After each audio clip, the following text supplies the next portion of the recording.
Ya, selamat siang semuanya, selamat malam, selamat sore, tergantung jam berapa kalian menonton video ini. Sebelum dimulai video ini, saya ingin memberikan disclaimer bahwa apa yang dibagikan di sini adalah sesuatu yang berdasarkan pengalaman dan analisis dari tim kami, jadi boleh percaya dan boleh tidak. Dan apabila segala sesuatu yang kalian peroleh dari video ini atau video-video lainnya di channel YouTube Kartu 32,5, kalian gunakan untuk hal-hal yang menentang hukum, karenanya kami akan mengatakan bahwa bersiaplah juga untuk berhadapan dengan penegakan hukum yang berlaku di negara tempat kalian menonton video ini.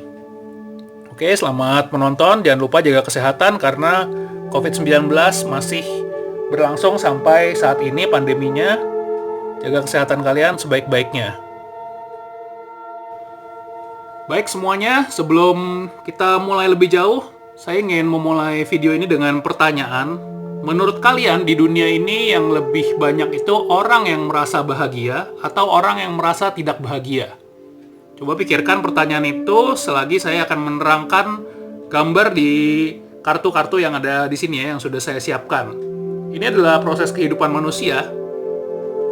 Yang pertama, ia akan dilahirkan dan hidup di dalam sebuah keluarga sampai kemudian beranjak dewasa. Kemudian dia akan mulai untuk bekerja, ya, mencari nafkah, menghidupi keluarganya, membangun segala sesuatu yang diperlukan untuk kemudian mendapatkan hasilnya. Jadi lahir, terus mengerjakan beraktivitas, terus untuk mendapatkan suatu hasil yang bisa dia nikmatin.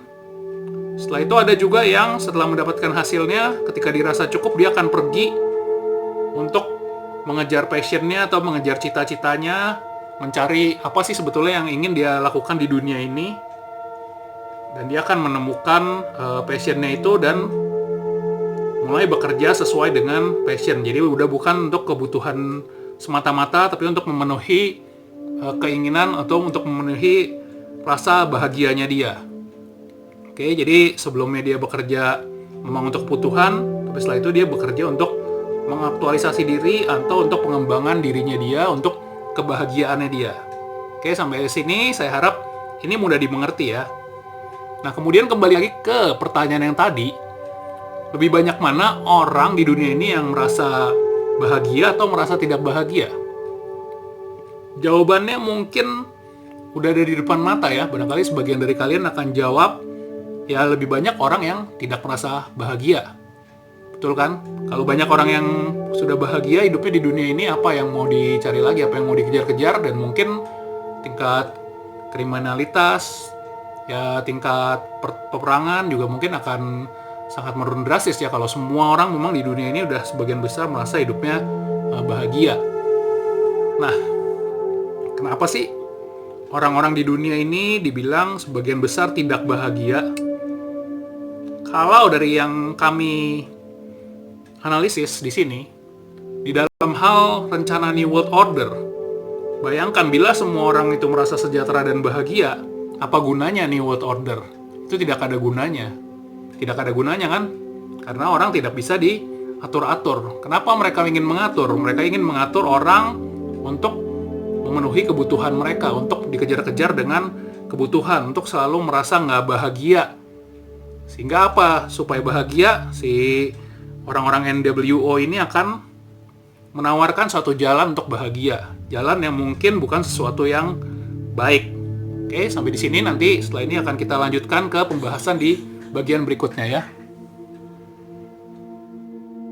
Nah, konsep ketidakbahagiaan tadi tercipta atau dibuat itu di dalam masyarakat supaya masyarakat tadi merasa nggak bahagia, merasa ada sesuatu yang harus dikejar, merasa sesuatu itu harus dipenuhin. Diterapkanlah suatu standar-standar yang sulit untuk dikejar. Standar-standar yang menjadi pembanding bagi setiap keluarga, bagi setiap orang, bahwa seorang anak tuh harusnya begini, orang berhasil tuh harusnya begini, orang yang hidupnya sukses itu harusnya begini dan begitu. Sehingga di dalam suatu keluarga ini mulailah tercipta suatu hal yang kurang menyenangkan. Bisa terjadi cekcok antar suami istri karena ada ketidakpuasan tertentu di dalam hal materi dan lain-lainnya. Juga anak yang terus-menerus dituntut. Mungkin kalian juga merasa ya, dituntut untuk jadi begini, begitu, dibanding-bandingkan, dan sebagainya. Itu adalah konsep-konsep menciptakan ketidakbahagiaan di masyarakat, dimulai dari keluarga. Ketika kita merasa hidup kita secara pribadi di keluarga itu nggak baik, otomatis kita juga merasa unhappy atau nggak bahagia di dalam lingkungan terkecil yang seharusnya itu sesuatu yang nyaman buat kita. Akibatnya apa? Kita pergi ke luar, mencari kebahagiaan di luar lingkungan keluarga ini dengan segala sesuatu yang ditawarkan. Entah apa itu ya, ya bisa mencari kebahagiaan melalui pergaulan-pergaulan yang mungkin juga ternyata ketika kita bergaul atau ketika bekerja, ternyata juga banyak tuntutan-tuntutan yang standarnya mungkin nggak masuk di akal, atau standarnya itu udah standar apa ya, standar orang terkenal, standar artis dan sebagainya, tuntutan-tuntutan yang harus dipenuhi, dan itu juga membuat kita menjadi tidak bahagia di situ. Kita menjadi tidak senang karena banyak tuntutan yang harus dilakukan, tapi tuntutan itu adalah sesuatu yang gak masuk akal. Lagi-lagi di sini kita juga membandingkan dengan orang lain di dalam pekerjaan kita, membandingkan dengan orang lain di sekolahan dan sebagainya. Ingat, jadi pertama dibanding-bandingkan di dalam keluarga, otomatis kita pun mempunyai konsep berpikir, oh, orang yang bahagia atau orang yang benar itu adalah yang seperti ini gitu. Kita menerapkan standar tertentu ketika beraktivitas, bekerja atau berusaha meraih suatu edukasi. Di situ kita juga berpikir, kita membanding-bandingkan diri kita dengan orang lain. Kenapa ya? Karena sudah terbiasa dari keluarga ada tindakan seperti itu. Dan dari keluarga itu tadi dari mana pembandingnya? Ya dari orang-orang yang ingin menciptakan NWO. Standar adalah seperti ini, dan ini. Akibatnya keluarga melakukan pembandingan-pembandingan, kita juga terbawa melakukan perbandingan-perbandingan di dalam diri kita. Akibatnya apa? Akibatnya ya tidak menutup kemungkinan kita bisa berhasil, tapi keberhasilan itu lagi-lagi tidak membuat kita merasa senang, karena selalu ada yang kurang, ada selalu hal-hal yang harus dikejar, ada selalu hal-hal yang menurut kita nggak perfect atau nggak bagus. Jadi di sini alurnya sama, tapi dengan berbagai usaha yang membuat malah hidup itu tidak menyenangkan, hidup tidak bahagia untuk kita jalanin. Makanya wajar kalau kalian jawab lebih banyak orang yang hidupnya nggak bahagia di dunia ini ya karena itu. Dalam 3 frame ini sudah kelihatan membandingkan, melihat ketidakbahagiaan, melihat ketidaksempurnaan. Oke, kita akan lanjut setelah ini. Kalau kalian ingin terus memahami lebih jauh apa yang nanti akan disampaikan, dan ini pasti akan berguna untuk kehidupan kalian nantinya. Akibat dari berbagai ketidakbahagiaan yang tadi terproses di dalam kehidupan masing-masing orang, akhirnya kita berjalan sebagai seorang yang disebut broken people, atau orang yang merasa hancur hidupnya, merasa hidupnya ada kekurangan dan ketidaksempurnaan. Dan broken people ini ketika dikumpulkan, dia akan membentuk suatu yang namanya broken society, atau masyarakat yang juga merasa ada kekurangan, masyarakat yang gak bahagia. Dan ketika dia gak bahagia, ya para penggagas NWO dia akan menawarkan konsep-konsep yang mungkin dianggap bisa membuat bahagia. Konsep yang dikejar-kejar orang, seperti mungkin kekayaan, popularitas, kekuasaan, dan kebahagiaan-kebahagiaan semu lainnya yang ditawarkan supaya masyarakat yang broken ini merasa hidupnya senang atau hidupnya bahagia. Padahal itu malah menjadi suatu hal yang buruk atau bisa menjadi suatu bumerang bagi orang itu sendiri. Karena tentunya konsep bahagia yang ditawarkan oleh New World Order bukanlah konsep yang bahagia yang sesungguhnya, karena sampai kapanpun dia akan selalu menuntut lebih dan lebih sesuai dengan prinsip piramid. Nah, bagaimana kalau misalnya saat ini kalian penonton dan masyarakat sudah merasa hidup sebagai seorang yang broken atau seorang yang tidak bahagia, gak happy pada akhirnya. Apalagi setelah menonton video ini, mungkin di titik ini kalian lebih merasa gak happy lagi ya. Ya mudah-mudahan sih gak seperti itu. Kita akan lanjutkan, dan jangan lupa sebelumnya nanti di like, subscribe, di komen juga apakah konsep-konsep yang tadi saya bilang itu tepat atau menurut kalian gak tepat. suka atau tidak suka, ketidakbahagiaan itu berkaitan dengan hal-hal yang tadi sudah saya sebutkan, dan hal-hal itu pastinya sudah berlangsung di masa lalu. Sehingga ketika kita ingin membereskan hal ini, yang paling sulit sekaligus paling mudah adalah dengan memaafkan masa lalu yang telah terjadi.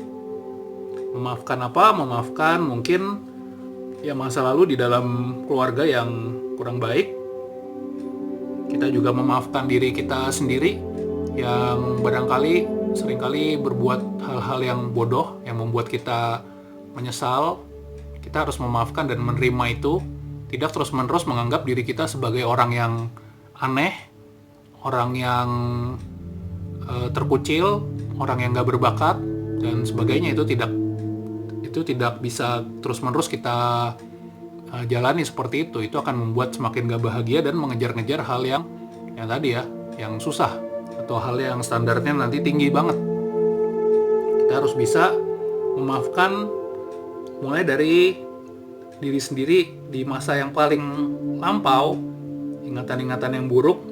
Kita anggap itu sebagai sesuatu yang sudah berlalu, sesuatu yang ya tinggal kenangan mungkin ya. Meskipun ini bukan hal yang gampang, karena saya bilang kalau ini gampang, semua orang bisa memaafkan masa lalunya, otomatis masyarakat di dunia akan menjadi masyarakat yang sangat bahagia banget.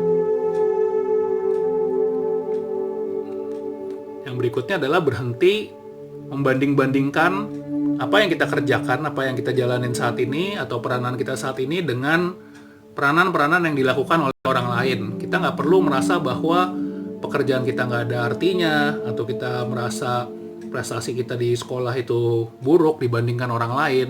Kita nggak usah merasa seperti itu gitu. Ketika kita bisa menghentikan pembandingan mulai dari diri kita sendiri, kecenderungan kita untuk membandingkan, nilai kebahagiaan kita pasti akan meningkat. Jadi itu yang kedua, tidak membandingkan. Oke, yang berikutnya adalah soal hasil. Kebahagiaan akan semakin terasa kalau kita bisa menghargai setiap usaha yang kita peroleh, termasuk kegagalan di dalamnya. Karena kegagalan pun itu adalah keberhasilan, yaitu keberhasilan untuk belajar sesuatu. Ketika channel YouTube ini dibuat, ini juga berdasarkan beberapa kegagalan sebelumnya ya di channel-channel lainnya yang mungkin nggak perlu saya sebutkan.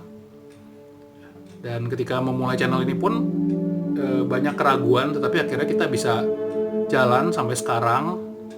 Dan ya kita juga mau view-nya dikit kek, mau view-nya banyak, subscriber-nya dikit atau apapun itu, kita nggak pernah pusing. Makanya kita happy-happy aja jalaninnya ya. Coba kalau misalnya saya itu bandingkan dengan channel yang besar, dengan orang yang subscriber-nya banyak, dengan yang view-nya tinggi, ya saya nggak akan bahagia. Kita sebagai tim akan merasa apa yang kita lakukan nih sia-sia gitu. Padahal nggak juga. Mau satu orang yang nonton, kalau orang itu nanti dia merasa happy setelah lihat ini, dia merasa tercerahkan, dia merasa lebih banyak tahu tentang New World Order, ya itu adalah sesuatu yang bagus, walaupun itu cuma 1 atau 2 orang ya. Gitu juga ketika kalian mengerjakan sesuatu, apapun hasilnya, kalian harus hargain itu. Kalau kalian nggak bisa menghargain hasil usaha kalian sendiri, ya jadi mau bagaimana lagi nanti kan? Akan lebih susah lagi, kalian akan nuntut diri kalian terus-terusan. Dan itulah yang dimaui oleh sistem piramid. Itu sesuatu tuntutan yang nggak habis-habisnya karena semua orang diiming-imingin akan mencapai puncak. Padahal apa yang ada di puncak itu kan cuma sedikit kan. Nggak bisa semua orang nyampe ke sana. Jadi ingat, yang pertama adalah memaafkan masa lalu, menerima kekurangan diri, tidak membanding-bandingkan, dan berusaha dengan bahagia menerima hasil yang sudah diperoleh. Setelah itu barulah bisa berjalan ke masa yang saat ini dengan lebih baik atau present.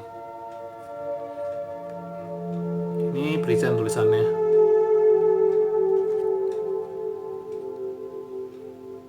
Oke, saya kira demikian Mungkin banyak yang udah pernah dengar soal ini, tapi barangkali ada yang hal ini baru pertama. Dan apa yang mau saya bilang adalah, ini adalah sesuatu yang barangkali gampang diomongin, tapi susah untuk dilakukan. Dan semoga kalian berhasil melakukannya. Dan andaikan ini terasa susah, sekali lagi saya bilang ini adalah hal yang wajar. Karena kalau semua orang bisa menjalani seperti yang tadi saran-saran itu, ya otomatis dunia sudah damai, nggak perlu ada iri-irian, nggak perlu orang perang satu sama lain, nyinyir-nyinyiran tuh nggak usah, karena semua udah merasa happy dengan apa yang mereka kerjakan, nggak ada yang harus dibanding-bandingkan juga, menerima juga kekurangan tanpa perlu mengejar-ngejar sesuatu yang mungkin sampai sekarang kalian ngejar-ngejar lama-lama capek sendiri, nggak berhasil malah desperate atau malah semakin putus asa. Oke, semoga berhasil. Jangan lupa di like, di subscribe, dan di komen. Dan ingat, ketika semua orang di dunia itu bahagia, kita nggak perlu lagi yang namanya New World Order. Dan kita nggak perlu juga terjebak dengan apa yang mereka iming-imingkan. Oke, see you.